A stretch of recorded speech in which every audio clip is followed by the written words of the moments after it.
Good afternoon, good morning. It's Mark Johnson from Loyalty360. Hope everyone's happy, safe, and well. Today we are kicking off a new interview series. It's our Loyalty360 Executive Spotlight.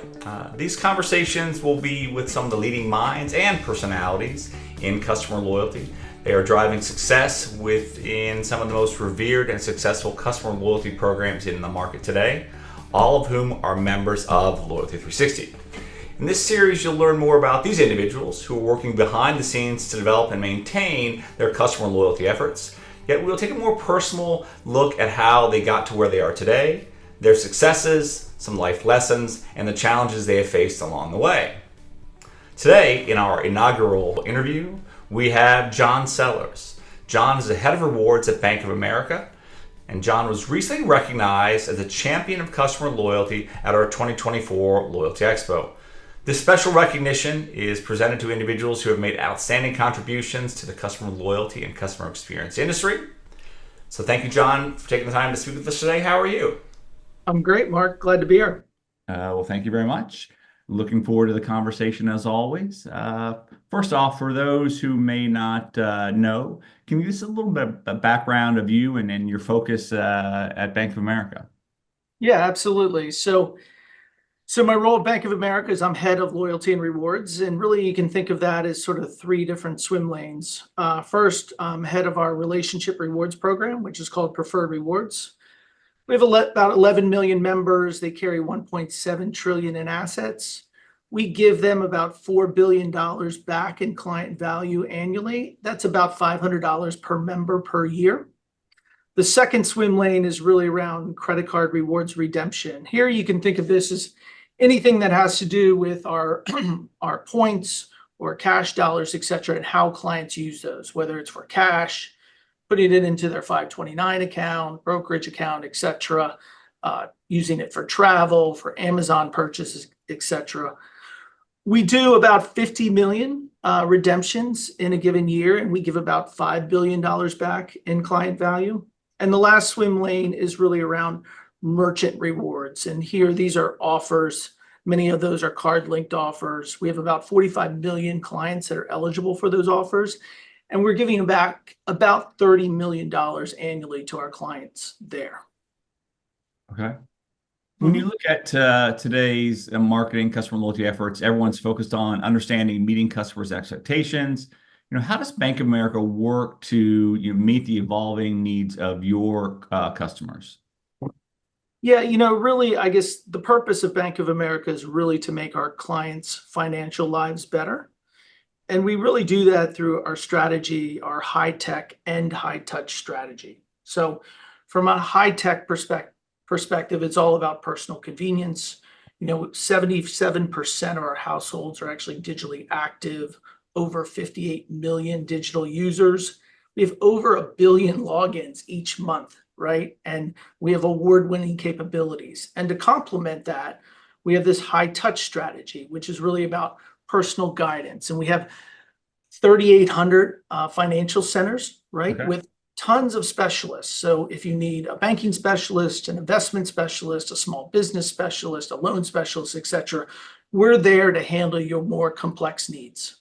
So that's sort of how we handle our strategy overall. Excellent. And how does the customer loyalty program fit into meeting these expectations? Yeah, I think, the customer loyalty program really reinforces, the values that Bank of America brings and encourages our clients to do more business. That relationship loyalty program I talked about, those are really our best clients. Yep. That cohort of about 11 million hold roughly about 80% of our deposits. So we want to continue to reward them for their loyalty. And that's why that client value that I talk about is so important. So it encourages them to do more business with us, right? And makes them have stickier relationships. And this is really important when you're talking about clients with over $100,000 in assets with us on average. Okay. In your opinion, what is the single biggest factor that influences a great customer experience? Yeah, I think, just to hit on again from loyalty lens, I think that client value is really important. Clients want rewards that they can actually use. they want to save money or they want access to something that they wouldn't otherwise have. And if clients feel like they're getting a good value, well, they're going to respond with, behaviors that we want. They're going to do more business with us. They're going to bring more assets, et cetera. And I think really important to that too, that client value is having transparency into that. So, clients aren't sitting there with a calculator sort of adding up all the value they're getting. So it's important for us to remind the clients, in certain touch points. And we do that, through a variety of ways, whether it's on their statement or whether through it's our digital capabilities with our My Rewards, our one-stop shop for everything with rewards in our digital ecosystem, through year-end summary videos or quarterly dashboards, just reinforcing that value with our clients. Okay. I know you played college soccer. Obviously, it was a great experience from what you've told. How did that experience playing college soccer translate into your work and professional life? Yeah, well, I definitely enjoyed my college experience in playing soccer. It was a big part of my life. I think, I think in college, really what a key thing is time management, and being able to juggle my studies as well as a Division I sport was something, a life lesson for me.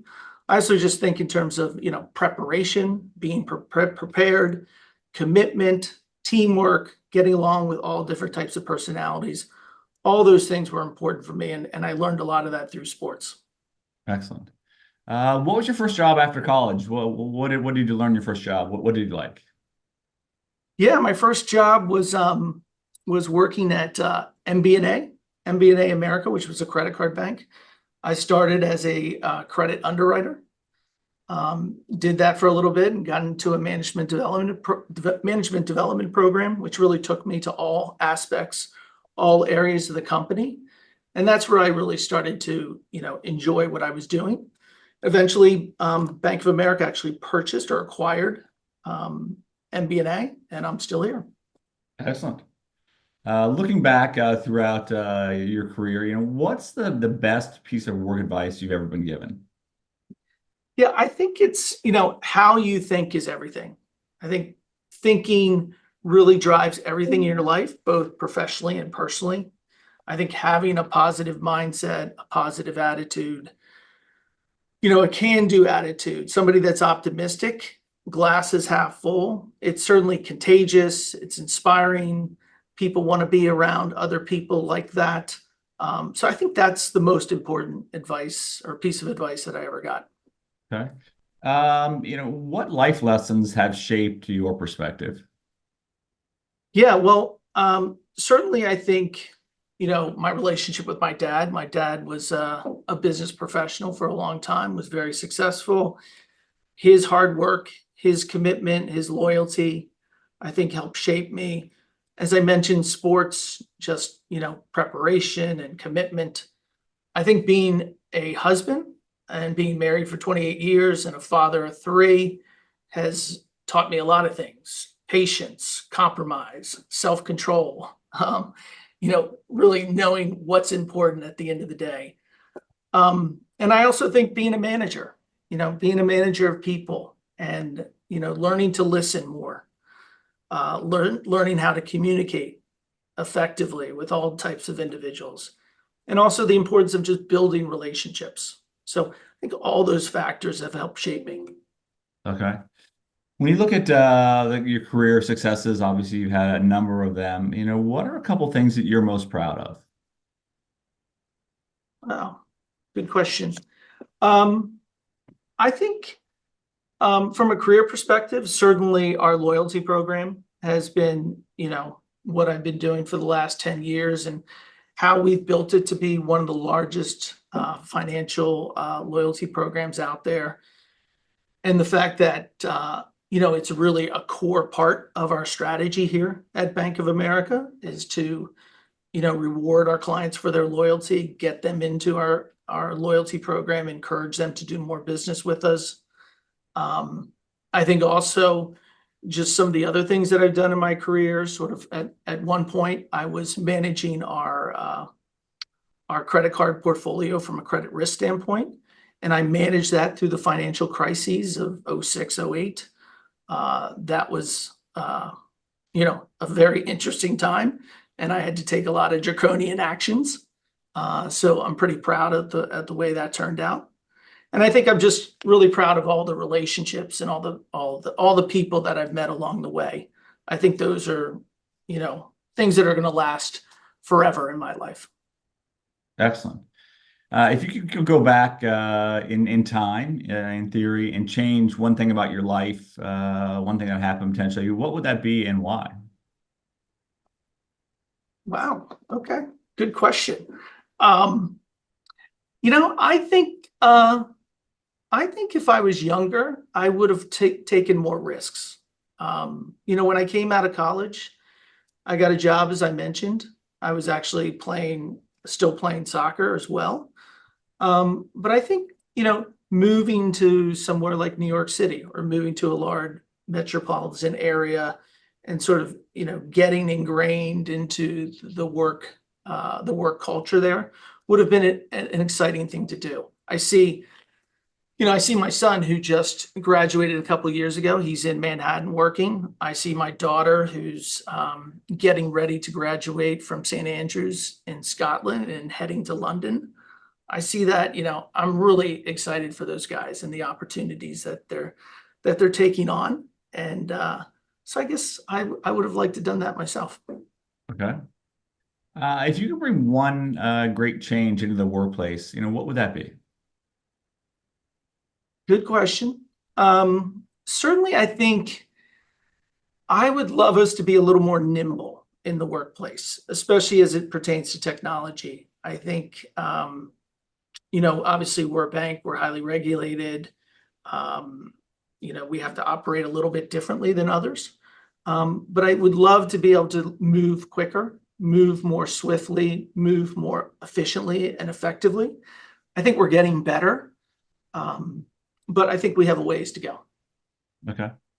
I know you like to read. What is a book that you've read that you like to recommend to business colleagues, to maybe younger team members, at Bank of America? Yeah, well, I just actually finished a book called Smart Brevity, and I think that's a really good book. Recommending it to my kids for sure. Certainly it's all about getting to the point, right? Telling people what they need to know right away, telling them why it's important, and then, giving them the option to go deeper, but, it's not mandatory if they don't want to do it. And I think that's just really important. Certainly the world continues to get more complex. As leaders, we get more and more information. So being able to synthesize that message and streamline it is a really valuable asset. Yeah, I was just looking up. I downloaded a Smart Brevity a month or so ago, or I purchased it. Mike Allen, Roy Schwartz, yeah, downloaded that. I bought it a couple months ago, and I started it and got distracted. Now I was just putting it back to the top of my list on Audible. I have some driving this weekend for soccer with my daughter, so that's going to be the book of choice. So I hit play, and it's the top of the list. So thank you for that. I know I had it, so I was just yeah. Now I'll listen to that. So thank you for that pushing that. So, we would like to know, as we do these, first time we're doing these interviews, but we'd like to know from you, are there some smart words of wisdom that you have for those in customer loyalty, customer experience who may be new, developing their career that they should consider when they are looking at developing strategies and elevating the customer experience within their brand? Yeah, certainly. I mean, there's lots of things there. Could probably talk a long time about that.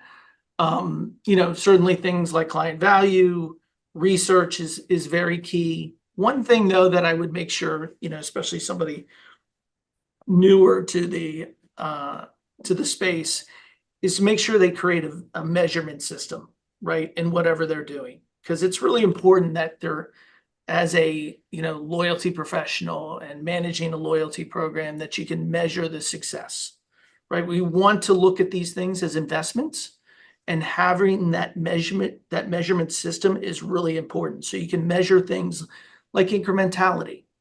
So you can use that to get buy-in from your organization. I know when I started out on my journey here in loyalty, that was one of the things that I had to tackle. Certainly we were putting together a rich loyalty program. It offered client a lot of value, but a lot of folks were dubious in terms of, are we giving away too much? And having that measurement system that, is backed by, quantitative expertise and is valid and validated by professionals. Having that sort of measurement system and being able to show and walk people through the value that the loyalty program was bringing Bank of America was really key in terms of getting folks on the bus and continuing our evolution and growth.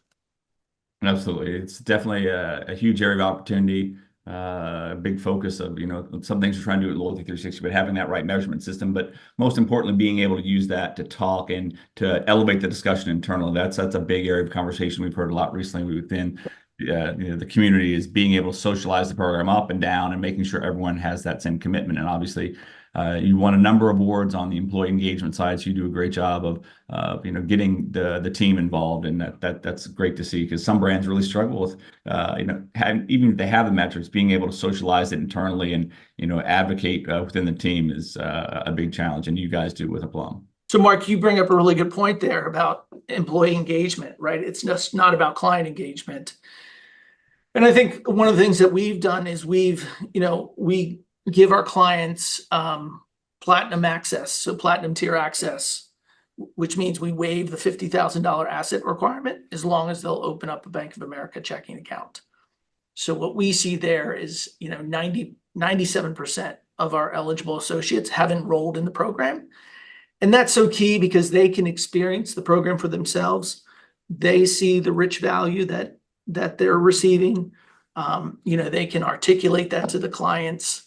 And it really just, makes that conversation with our clients just that more effective, right? So it's important. Excellent. You and Bank of America are quite active in Loyalty360, especially over the last couple of years. What do you like about, and what have you found value in the community of Loyalty360? Yeah, I think we take away things from the Loyalty360 committee or community every time we get together, right? Or every time we're going to an event. We certainly love to hear all the best demonstrated practices across the industry. I think the network, being able to socialize with other loyalty professionals is really key. Building that network, having folks that you can go to and sort of run things by is really important. So we've found it very valuable, right? And have gotten a lot out of it. Excellent. One quick question, John, a follow-up Yeah. question. If you could ask a question, and I know you ask a lot of questions on the calls, what question would you ask of someone else who's very senior running a customer loyalty program yourself? Is there something that comes to your top of mind that you would like to ask, you would like to know about another's program or process? Well, for me, I think the most, I really enjoy the innovation aspect of loyalty, right? Always thinking about what's next. And so I'm always interested in where people are taking their loyalty programs, right? What are they thinking 3 years ahead, et cetera? So those are sort of the questions that I like to ask other leaders in loyalty where they're taking their program. Okay. So that's of most interest to me. Excellent. Now we have the fun quick fire question segment where we ask those we're interviewing for a one word or short phrase response. So the first question is, what is your favorite word? Win. What is your least favorite word? Lose. I thought you were going to say Eagles and Redskins, but that's good. What excites you? Innovation. Excellent. And what do you find tiresome? Complainers. And what motivates you when tackling challenges at Bank of America? The art of the possible. There we go. What profession other than the one you're currently doing would you like to try? Musician. Okay. What do you enjoy doing that you often don't get a chance to do? Yeah, Golf trips with friends. Okay. And who inspired you to become the person that you are today? My dad. Excellent. What do you typically think about at the end of the day? I generally think about my game plan for the next day, what I need to get done, that kind of stuff. Excellent. And how do you want to be remembered by friends and family? I want to be remembered as a good person who got a lot of stuff done. That's awesome. Well, John, thank you very much for taking the time to talk to us today. It's always a pleasure hearing from you and the team at Bank of America. It was great for you to join us on this first edition in this series. So looking forward to obviously hearing more about Bank of America coming up. And thank you for everything that you do regarding customer loyalty. Thank you, Mark. Pleasure to be here. Appreciate all you guys do at Loyalty360. Thank you. Absolutely. And thank you everyone for taking the time to listen today. Make sure you join us back for a new Executive Spotlight interview soon and other sessions as well. Until then, have a wonderful day and thanks again.